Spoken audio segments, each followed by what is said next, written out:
이번 시간에는 지방자치제도부터 지방교육자치부터 시작을 하겠습니다. 475페이지에 보면 거의 지방교육자치제에서 개념이 나와 있고 여러분들은 시험 준비를 하는 과정에서 476페이지를 보세요.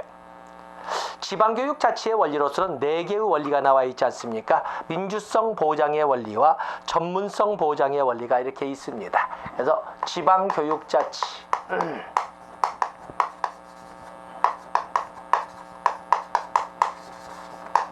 자치의 원리로서 교재에 있습니다만 민주성 보장의 원리, 민주성 보장의 원리와 전문성 보장의 원리, 보장의 원리가 있습니다.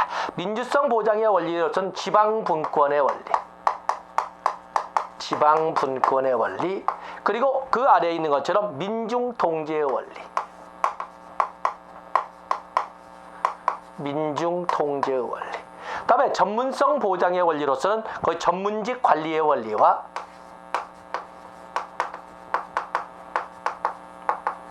전문직 관리의 원리와 또 교육이라고 하는 것은 장기성, 또 실적, 측정 곤란성 등으로 인해서 일반 행정으로부터 후순위로 밀려날 이럴 염려가 많지 않습니까? 그래서 이 전문성 보장을 위해서 일반 행정으로부터의 분리 독립의 원리, 일반 행정으로부터의 분리 독립의 원리를 이렇게 지방교육 자치의 원리로 정리를 했습니다. 내용까지는 여러분들이 뭐 그렇게 머리 아플 정도로 다룰 건 아니고, 거기 보시면은 민주성 보장의 지방분권의 원리 다룰 것 없지요. 다음에 민중통제의 원리, 우리는 교육위원이나 또 교육감 모두 주민들의 직접, 비밀, 보통, 평등 선거에 의해서 선출하고 있지 않습니까? 또 그런가 하면은 전문성 보장의 원리로 전문적 관리의 원리가 있습니다. 전문직 관리의 원리. 그래서 이 전문직 관리의 원리에 이렇게 우리가 보면은 교육의원도 있고 모두 있는 것처럼 전문직 관리에 의해서는 모두 교육위이나 교육감 모두 일정 기간의 소위 경력, 교육 경력이나 교육 행정 경력, 양 경력을 모두 모아 5년 이상의 경력을 확인할 수 있어야 됩니다.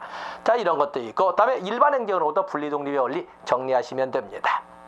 다음에 지방교육 자치에 관한 법률에서는 여러분들이 볼 곳이 몇 군데가 있는데, 먼저 우리나라의 지방교육 자치제도라고 하는 것은 시도 단위입니다. 그래서 이번에 교육위원회 보면은 시도의회에 교육학에 관한 의안과 청원 등을 심사 의결하기 위하여 상임위원을 둔다. 바로 그렇기 때문에 교육위원회는 시도의회 소속의 상임위원회가 되겠습니다. 그리고 법적 성격은 심사의결기구입니다. 심사의결기구라는 것.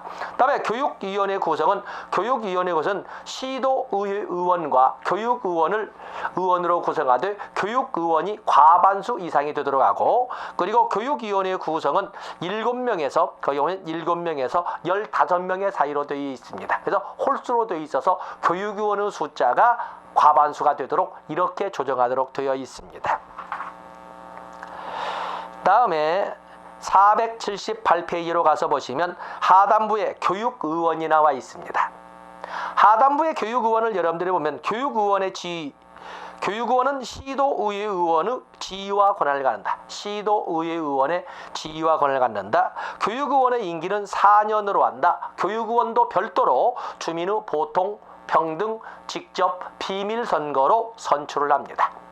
2016년도에 총선이 있죠. 2016년도 총선이 있는데 똑같이 우리나라 보면 선거직에서 보면은 대통령만 5년이고 나머지는 전부 4년이지 않습니까? 내년에 보면은 국회의원, 또 그런가 하면은 정당 명부직 비례대표제가 전국구 의회 정당 투표, 그다음에 시도 의회 의원, 기초단체장체 의회 기초의회 의원, 또 교육의원, 또 광역자치단체장, 기초자치단체장, 벌써 뽑는 것만 해도 한 7명 정도, 7개 정도를 찍어야 되지요. 바로 그런 것처럼 교육원도 주민들이 직접 뽑습니다.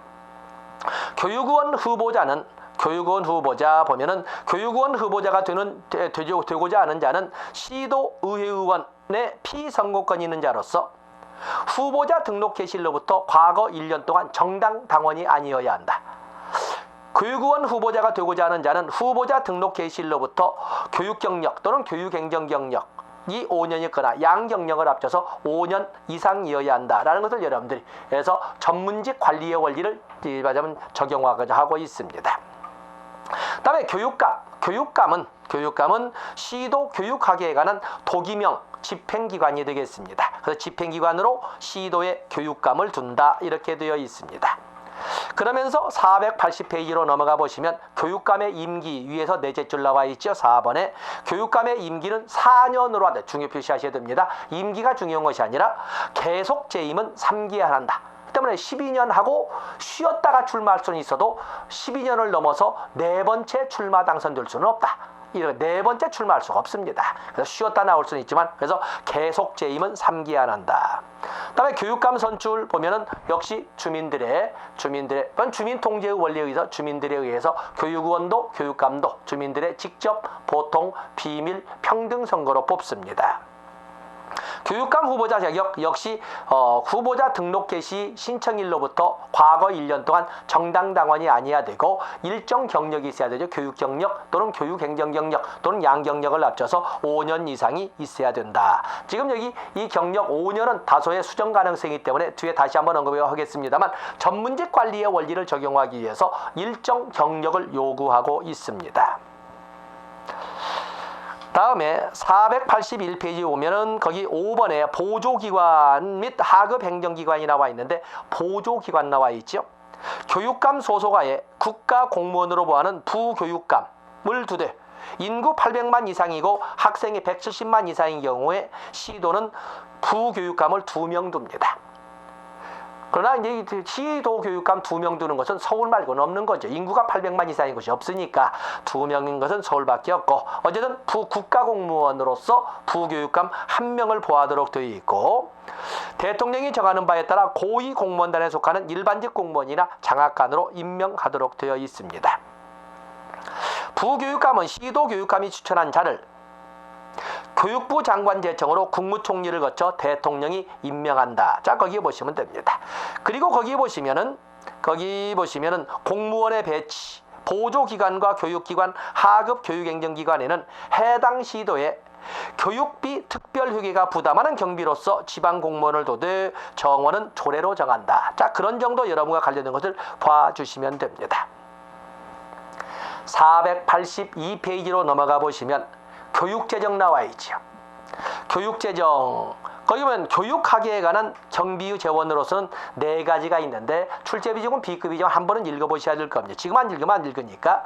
자, 거기 보시면 교육학계에 관한 경비의 재원 해서 1번에 4가지 나와 있지요. 교육학계 경비로서 교육에 관한 특별부가금, 수수료, 사용료 그리고 지방교육 재정교부 가장 비중이 큰 것이 지방교육 재정교부금입니다. 다음에 지방자치단체의 일반 회계로부터의 전입금, 교육학계에 관한 수입 이 4가지가 교육학계에 관한 경비 재원이 되겠습니다. 다음에 의무교육에 관련된 의무교육 경비 우리나라는 의무교육이 초등 6년과 중등 3년으로 하되 장애인 교육에 대한 의무교육은 유치원, 초등학교, 중학교, 고등학교를 의무교육을 하는데 바로 이 의무교육 경비 보시면 의무교육에 종사하는 교원, 교수와 의무교육에 관련된 경비는 국가 및 지단이 부담을 합니다. 의무교육 외에 관련된 경비의 부담은 국가, 지방자치단체뿐만 아니라 학부모도 같이 부담해야 됩니다. 당연한 것 같으니 읽어봤습니다. 다음에 교육비는 일반 회계도 있지만 교육비 특별회계로 시도 교육학에 관한 경비를 따로 격리하기 위해서 그렇지 않으면 장기성이라는 문제점으로 인해서 일반 행정의 후순위로 밀려가고 예산 배정에서 불이익을 받을 수가 있거든요. 그래서 교육비 특별회계로 운영한다는 것을 봐주시면 됩니다. 자, 이런 정도에서 우리가 지방교육 자치에 대한 것을 법률상으로 살펴봤고, 자, 이번에는 교육인사행정을 보겠습니다. 교육인사행정은 여러분들은 중요한 것은 483페이지 상단부에 있는 교육인사행정의 기본 이념이 되겠습니다. 인사행정은 수단이 아니고 목적으로 다뤄둬야 된다. 앞에서 볼 적에 교육행정의 특징을 볼 적에 교육행정, 공공성, 조장성, 정치성, 중립성 등등 하면서 분명히 수단성이었는데 교육행정의 하부 내용인 조직행정, 인사행정, 재무행정이 있는데 왜 조직행정, 교육행정이 수단성을 가지고 있는데 인사행정은 목적으로 다뤄져야 된다고 이게 적고 있느냐. 이 개념은 뭐냐면 그렇게 이해하시는 것이 아니라 인사행정의 대상은 인간들입니다. 그렇기 때문에 인간을 어떠한 경우 수단시 해서는 안 된다는 말을 옛날에 처음에 이 문장을 썼던 교수께서 쓰다 보니까 오해의 소지를 갖게끔 써놓으신 겁니다. 그래서 인사행정도 당연히 교육 목적 달성을 위한 수단이죠. 그러나 인간을 수단시 해서는 안 된다 하는 개념으로 이해하시면 됩니다. 다음에 인사행정은 집단의 기반을 두고 운영되어야 한다. 동료적 입장에서 임해야 된다. 능력에 맞게 적재적소에 배치되어야 한다. 실적주의를 원칙으로 해야 된다. 거기 1번, 2번, 3번 목적으로 다뤄져야 된다. 집단의 기반을 두고 운영되어야 된다. 동료적 입장에서 임해야 된다. 이런 단어들은 이렇게 일반적으로 쓰는 용어들이 아니기 때문에 거기는 체크하시면 되겠습니다. 다음에 인사행정의 원리나 인사행정의 원칙은 여러분들이 굵은 글씨를 보시고 484페이지에 가서 보시면 공무원의 구분이 바꿔져 있는 거 알고 계실 겁니다. 우리는 공무원의 구분을 지방공무원법으로 했습니다만 경력직 공무원과 특수경력직으로 나누고 있는데 경력직 공무원에서 뭐가 없어졌습니까? 기능직 없어졌죠. 그래서 일반직과 특정직으로만 존재를 합니다. 일반직과 특정직. 그렇기 때문에 여러분들은 교육직렬 일반직 공무원을 보는 겁니다. 다음에 특수경력직에는 정무직과 별정직이 있습니다. 정무직과 별정직. 저는 전문직이나 고용직이란 단어를 쓰지 않습니다. 그래서 정무직과 별정직에서 경력직으로 2개, 그리고 특수경력직으로 2개가 있다는 걸 봐주시면 됩니다. 다음에 정의가 전에 나왔는데 잠깐 거기 넘어가겠습니다. 쭉 넘어가세요. 다음에 487페이지에 보시면 복무에서 의무가 쭉 나와 있습니다. 거기 복무가 가끔 이렇게 다루고 있는데 그냥 제목으로 복무 선서의 의무, 그다음에 성실의 의무, 복종의 의무, 복종의 의무 체크하시고 공무원의 의무에는 복종의 의무 있습니다. 직장 이탈 금지의 의무, 친절 공정의 의무, 종교 중립의 의무, 비밀 엄수의 의무, 청렴의 의무. 다음에 외국 정부의 영해 등을 받을 경우에는 대통령의 허가를 받아야 하는 의무, 대통령의 허가입니다. 거기 체크하시고 품위 유지의 의무, 페이지 넘어가 보시면 영리 업무 겸직 금지의 의무, 정치운동 금지의 의무, 집단행위 금지의 의무, 일정 범위는 있죠. 이런 의무들이 지방공무원법에 규정되어 있습니다. 다른 건 다 알 수 있습니다만 3번의 복종의 의무와 다음에 9번의 외국 정부의 영해 등을 받을 경우 대통령의 허가를 받아야 하는 의무 정도 체크하시면 다른 것은 틀리지 않습니다. 다음에 490페이지에 가서 보시면 공무원 징계가 나와 있죠. 490페이지에 보면 공무원 징계가 나와 있습니다. 공무원 징계는 여러분 알다시피 중징계와 정징계로 나눠볼 수가 있는데 중징계에는 파면, 해임, 강등, 정직이 있습니다. 그에 비해서 경징계에는 감봉과 견책이 있습니다. 요즘 좀 더 깊이 들어가서 이렇게 좀 읽어보기도 하는데 한번 볼까요? 강등 징계의 효력이 나와 있는데 강등은 한 계급 아래로 직급을 내리고 공무원 신분은 보유하지만 3개월간 직무에 종사하지 못하고 보수의 3분의 2를 감안한 것을 강등이라고 합니다. 강등. 다음에 정직이 나와 있는데 정직 디귿번에 나와 있지요. 1개월 이상 3개월 이하의 기간으로 정직 기간을 하되 정직 처분을 받은 사람은 공무원의 신분은 보유하지만 직무에 종사하지 못하고 그죠? 강등도 마찬가지로 직무에 종사하는 보수의 3분의 2를 감하는 것을 바로 정직이라고 합니다. 다음에 감봉이나 견책은 경징계인데 감봉은 경징계로서 1개월에서 3개월 동안에 보수의 3분의 1을 감안한 것을 감봉이라고 합니다. 다음에 견책은 훈계에 나와 있습니다. 그래서 어쨌든 여기까지 좀 깊이 들어갔습니다만은 징계에는 중징계 4개, 파면, 해임, 강등, 정직이 있고 그리고 경징계에는 감봉과 견책이 있다. 이렇게 봐주시면 됩니다. 다음에 지방공무원 휴가의 종류가 491, 492페이지에 나와 있는데 휴가의 종류에는 연가, 병가, 공가, 특별휴가가 있습니다. 특별휴가가 나와 있죠. 그렇기 때문에 거기 보시면은 뭐 연가에서 쓸 수 있는 일수가 나와 있습니다. 연가를 쓸 수 있는 일수가 나와 있으니까 뭐 일수까지 안 겨자면 여튼 연가가 있고, 그다음에 공가가 있습니다. 공가. 다음에 특별휴가. 특별휴가를 보시면은 공무원은 본인이 결혼하거나 그 밖에 경조사가 있을 경우에는 경조사 휴가를 받을 수가 있다, 이렇게 되어 있어요. 특별휴가가 나와 있지요. 또 그런가 하면은 병가도 있는데, 병가는 이제 여러분들이 쭉 읽어보시면 됩니다. 그다음에 교육공무원법이 나와 있는데, 교육공무원법에서는 여러분들이 그냥 쭉 적어놨습니다만 크게 부담 갖지 않으셔도 됩니다. 넘어가겠습니다. 다음에 495페이지에 보시면은 전에는 행정관리, 사무관리 규정이라고 했습니다만 이제는 이제 바뀌어서 행정업무의 효율적 운영에 관한 규정이라고 전에 사무관리 규정이 바뀌었습니다. 자, 뭐 제목을 모른다 하더라도 제목 좀 단어 몇 가지를 봐주셔야 되는데, 단어 몇 가지를 봐주셔야 됩니다. 497페이지 오면 이 497페이지는 행정업무 효율적 운영에 관한 규정. 공문서의 종류가 6가지가 나와 있습니다. 거기 중요 표시하시고, 공문서의 종류에는 법규문서, 지시문서, 공고문서, 비치문서, 민정문서, 또 일반문서가 있는데, 법규문서는 한마디로 말해서 법령을 말합니다.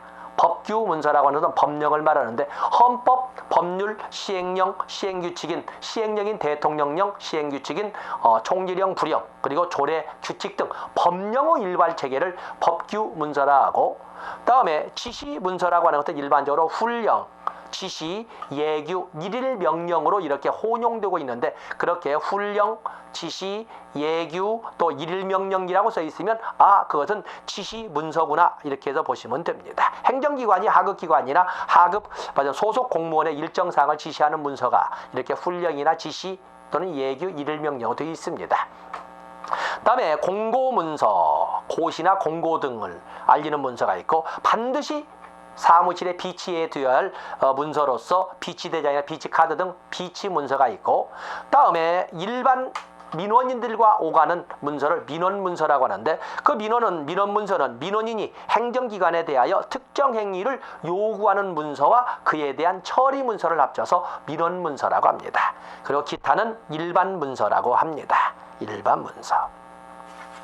다음에 497페이지 그 아래 보시면 바로 이 문서의 성립은 문서에 대한 문서는 당의 문서에 대한 서명에 의한 결재가 있음으로써 성립한다. 그리고 효력은 도달주의를 적용한다 해서 수신자에게 도달할 때, 이것이 컴퓨터 파일에 컴퓨터 파일에 딱 어떤 문서가 들어오면 몇 월 며칠 몇 월 몇 시 몇 분 몇 초에 들어왔다라고 딱 들어와 있지요. 몰랐어요라는 단어는 용납되지 않습니다. 그 때문에 효력의 발생은 도달주의로 적용을 하되, 컴퓨터 파일에 수록되는 점을 도달 시점으로 본다는 것도 알아주시면 됩니다. 그 때문에 성립은 결재로, 그리고 효력 발생은 도달주의로 한다는 걸 알아주시고, 문서 작성에 대한 원칙 3번 나와 있지요. 거기도 시험 전에 꼭 한번 읽어보셔야 됩니다.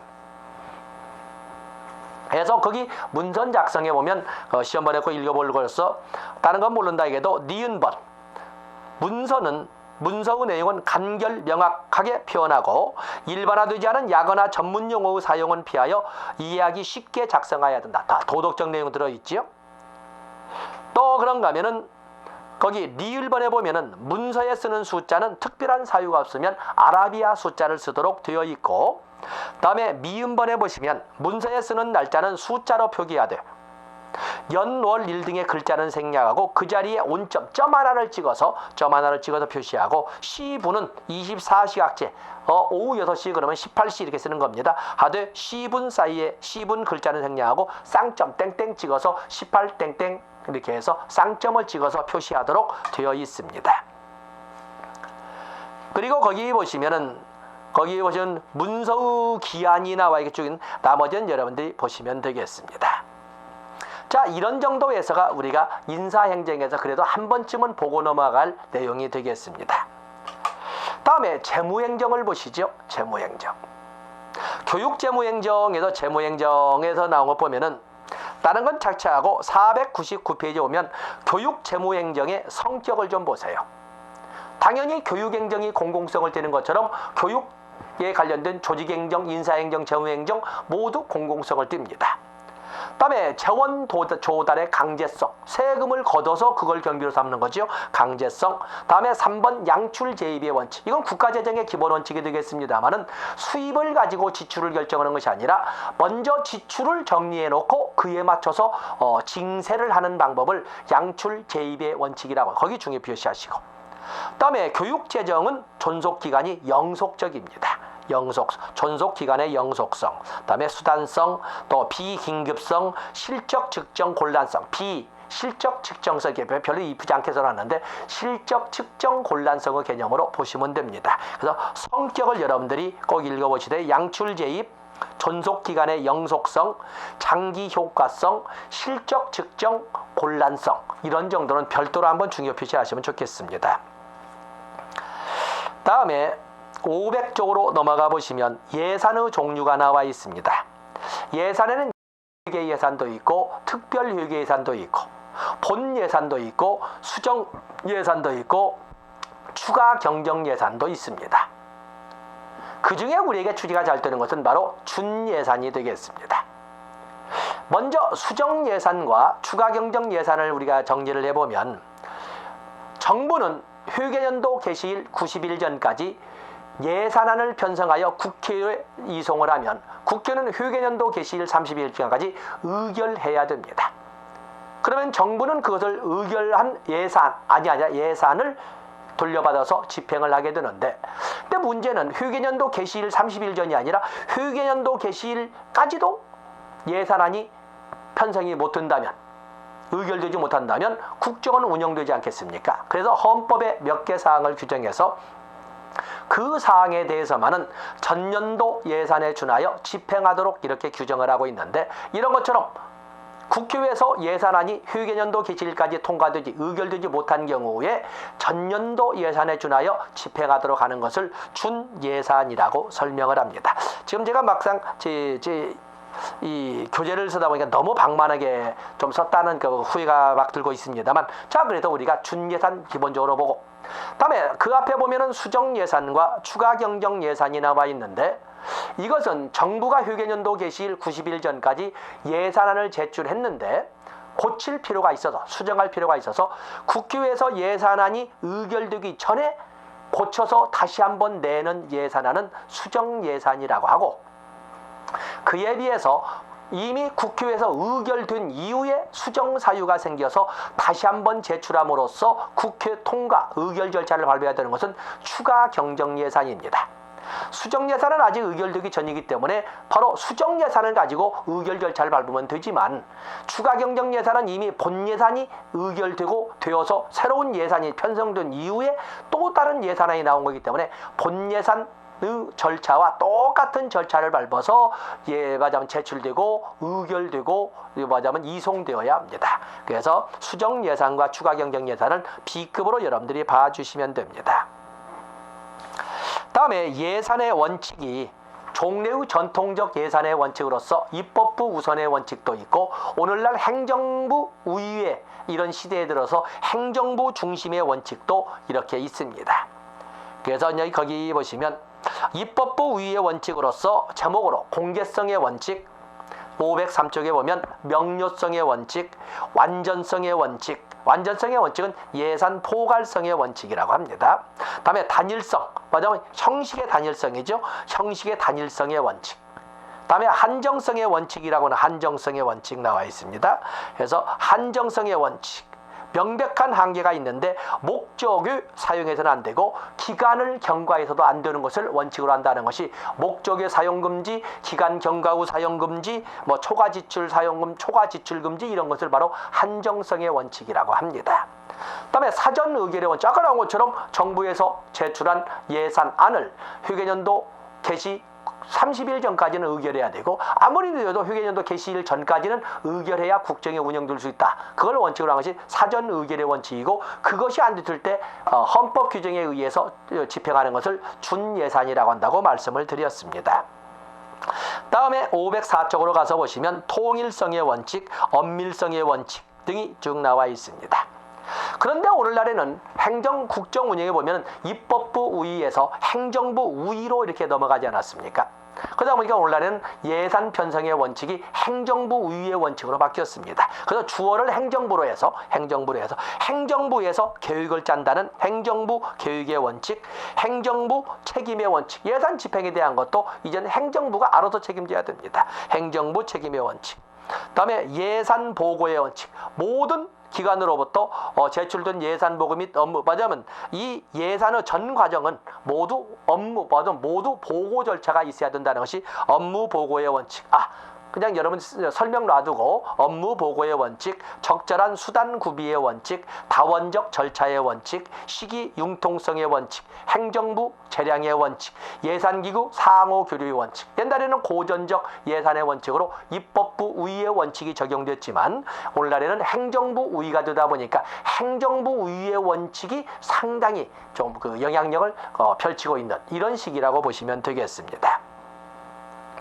다음에 거기 국가재정법은 좋고, 다음에 국가 예산의 과정처럼 똑같이 교육 예산도 국가 예산의 하나이기 때문에 똑같이 국가 예산처럼 이렇게 진행이 됩니다. 자, 그럼 본다면 예산 편성은 너무 깊이 들어갔습니다. 예산을 편성하는 것은 어디 하겠습니까? 예산 편성은 정부에서 합니다. 그래서 정부에서 예산을 편성해 예산안을 편성해서 정부에서 예산안을 편성해서 506페이지 4번 보세요.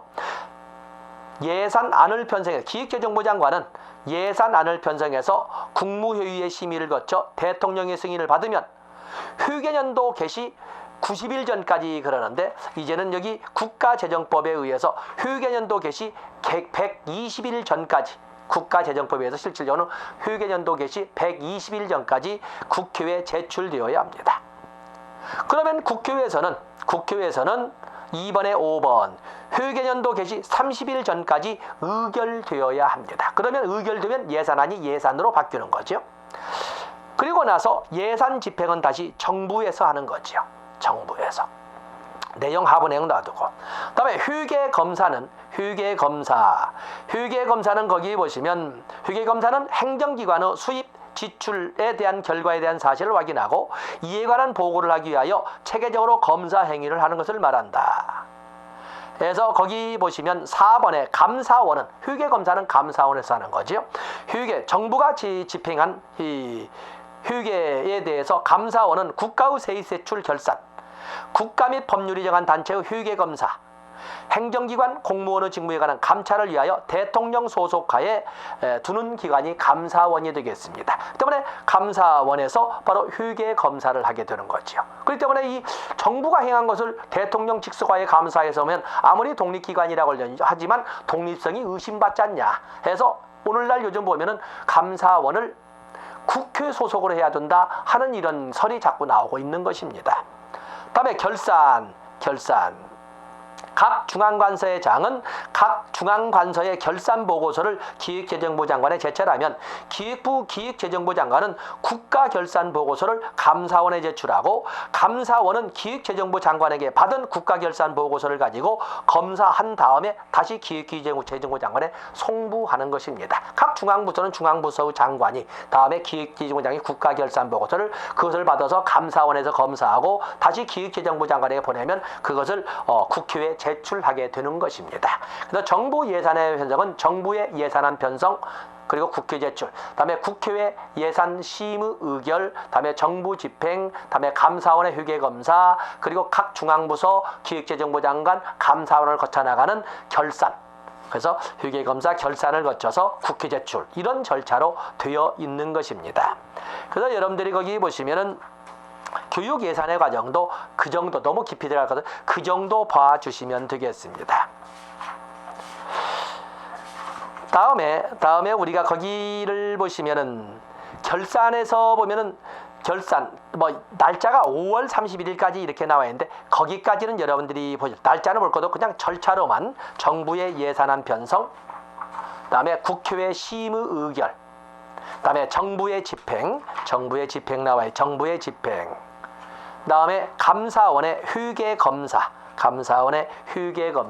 그다음에 행정관서, 기획재정부, 중앙행정관서의 중앙행정관서 결산보고, 그다음에 기획재정부 장관의 국가결산보고, 그다음에 감사원의 검사 결산검사, 그리고 기획재정부 장관의 국회 제출, 이렇게 절차로 이루어진다는 것을 여러분들이 보아주시면 되겠습니다. 자, 이 시간 여기까지 하고 다음 시간에 품목별 예산부터 해서 출제 비용이 높은 예산 편성 기법에 대해서 살펴보도록 하겠습니다. 고맙습니다.